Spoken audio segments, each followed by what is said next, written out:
DJ Lucky Joe. Et présentement, vous écoutez Découvrez comment, donc l'émission sur Malaika TV. Aujourd'hui, comme thème, on va essayer de vous expliquer un peu comment on procède pour devenir DJ, qu'est-ce que cela implique en matière d'équipement, qu'est-ce qu'on a besoin d'utiliser, puis on va faire un parcours à savoir comment on mixe et puis quels sont les exercices qu'on doit faire quotidiennement. Donc, je suis là avec vous en deux parties. Donc, la première partie, c'est exactement ce que je viens de dire. Donc, on va découvrir un peu les équipements et puis les techniques à suivre. La deuxième partie, c'est une fois qu'on a tout en main, on a toutes les compétences nécessaires, comment on procède afin de pouvoir se faire engager, et puis quel genre de DJ on veut être. On peut être DJ dans plusieurs domaines, plusieurs niveaux. On peut faire la radio, on peut faire des fêtes en boîte, et puis on peut bien entendu faire des fêtes de mariage. Alors, sans plus tarder, on va découvrir un peu les équipements, et puis voilà. Alors, qu'est-ce qu'on a besoin afin de pouvoir être un DJ en bonne et due forme? On a bien entendu besoin d'avoir des sources de son et puis une espèce d'instrument qui peut contrôler le son, voir qu'est-ce que la piste de danse entend et puis qu'est-ce que le DJ entend, parce que des fois, on a écouté deux musiques, deux chansons plutôt en même temps. Question de pouvoir préparer la prochaine chanson qu'on va jouer. Alors, question de deux sources de chansons. Ça, c'est ce qu'on appelle à la vieille école. Ça, ce sont des platines de table tournante. D'accord? Alors, on a deux tables tournantes. Ici, c'est les Technics 1200 qu'on utilise, ce qui est plutôt le standard dans le domaine.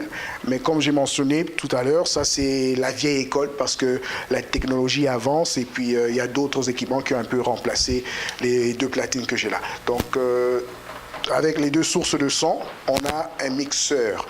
Alors, il est très important de comprendre que le mixeur, c'est en fait le cerveau de tout ça, parce que c'est avec le mixeur qu'on dirige les chansons. Donc, on peut déterminer quelle source de musique, quelle source de chansons on va acheminer vers la piste de danse. Alors, le mixeur est composé de ce qu'on appelle un crossfader et puis de deux chaînes. Alors, bien entendu, c'est tout à fait logique. Pour ce qui est du côté droit, on utilise la chaîne numéro 2. Tout ce qui est à côté gauche, chaîne numéro 1. Et puis, le crossfader joue les deux côtés. Donc, je vais vous faire un petit exemple. Donc, on va commencer avec le côté droit pour jouer la musique.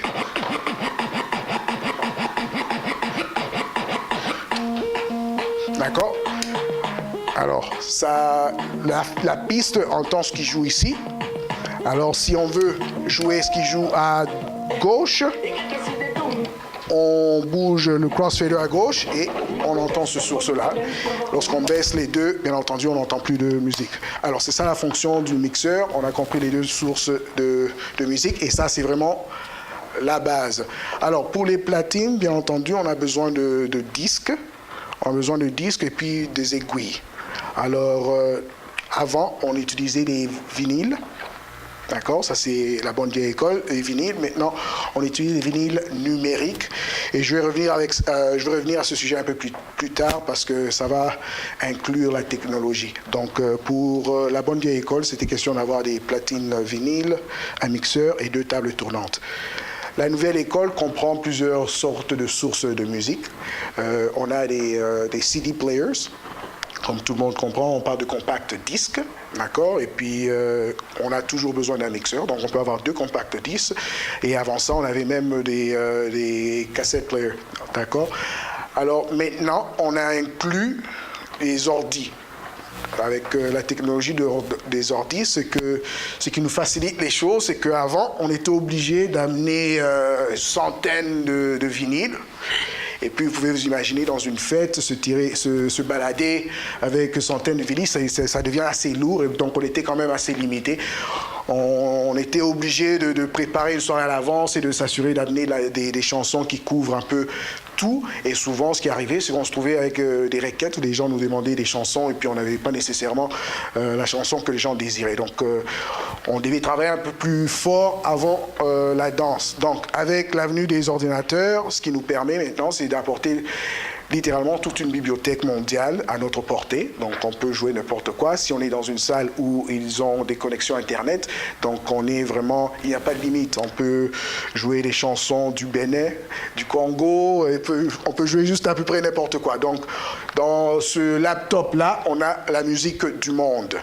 Donc, le système qui est utilisé ici, c'est un système numérique, d'accord? Donc, on a notre interface sur Ado. Et il y a plusieurs autres versions. Ce que j'utilise là, c'est ce qu'on appelle Scratch Live sur Ado. Il y a également Tractor.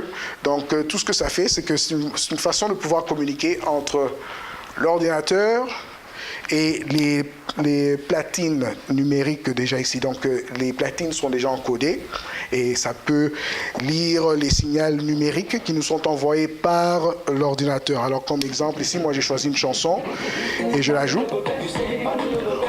On peut faire n'importe quoi avec ces platines-là qu'on pouvait faire avant avec des vinyles. Donc, tout DJ, si vous voulez arrêter, ça arrête.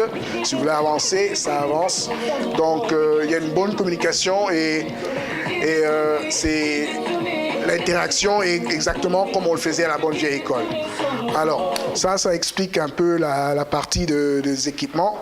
Et bien entendu, pour pouvoir entendre le son, ça nous prend des haut-parleurs. Donc, comme on le dit ici en anglicisme nord-américain, ça nous prend des speakers. Donc, généralement, il y a 3 sortes de haut-parleurs plutôt, pardon. Donc, il y a 2 haut-parleurs côté gauche, côté droite, pour question que la piste de danse puisse entendre le son en stéréo. Et il y a également ce qu'on appelle le moniteur. Le moniteur, c'est ce que le DJ, lui, il entend dans sa cabine, dans sa boîte à lui. Donc, pour question de musique, il y a ce qu'on appelle un décalage de son lorsque les speakers visent la piste de danse et lorsque le DJ entend le même son, il y a une espèce de décalage d'1 seconde.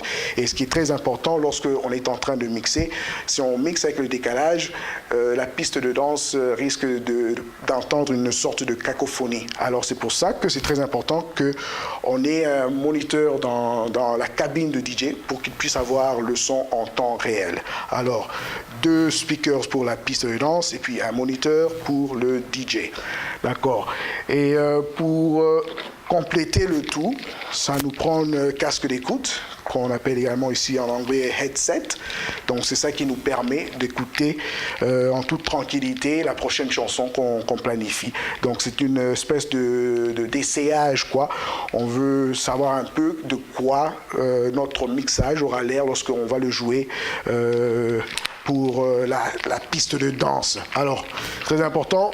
Et bon conseil de DJ, c'est un peu cher les casques d'écoute, mais comme on dit souvent, on paye pour la qualité. Donc, mieux vaut investir dans un truc qui coûte cher et de bonne qualité que de payer des casques d'écoute pas trop chers parce que vous risquez d'en utiliser 4 par année. Puis si on se paye des haut-parleurs de pas trop bonne qualité, on risque d'investir un peu plus qu'on avait l'intention. Donc, mieux vaut acheter un truc qui vaut la peine dès le départ au lieu de pouvoir s'en procurer 4 ou 5 durant l'année parce que ça se totalise. Alors, on a fait le parcours de tout ce qu'on a besoin et puis là, on va passer à exactement les techniques de base pour pouvoir être un DJ.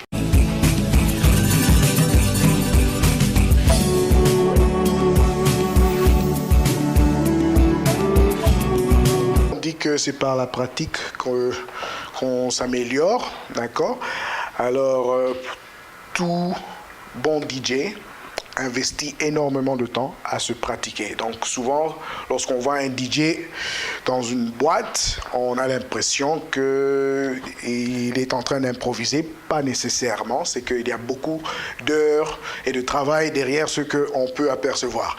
Alors, les notions de la base là, de bon DJ, c'est il faut d'abord comprendre les structures d'une chanson.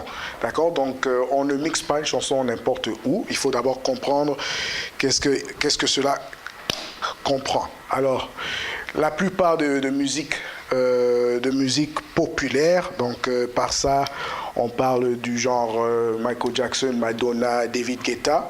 Ces genres de musique populaire-là sont des musiques en structure de 4/4, d'accord? Donc on parle de 4 mesures, on a le refrain, 4 mesures, on a des refrains, donc on parle de tempo. Alors la musique a ce qu'on appelle en anglicisme beats per minute.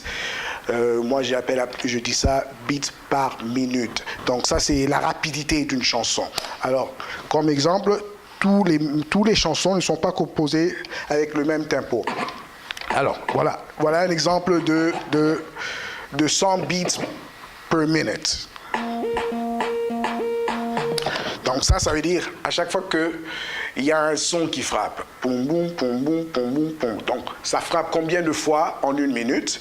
Et lorsqu'on calcule cette chanson qui est assez populaire en Afrique, ça frappe 103 fois par minute.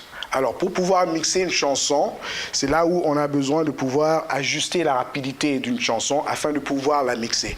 Alors, au début, c'est ça qui est très difficile, c'est parce qu'on croit qu'on peut juste mettre une chanson n'importe où. Alors, ce qui est très important, c'est de comprendre la structure. Donc, il y a la chanson a un intro, un milieu, puis la fin. Et puis souvent, il y a des refrains après 16 barres. Alors ça, c'est une chanson typique qui est composée en structure de 4/4. Alors, ce qu'on fait pour se pratiquer, c'est qu'on écoute la chanson. Donc, je vais répéter, d'accord?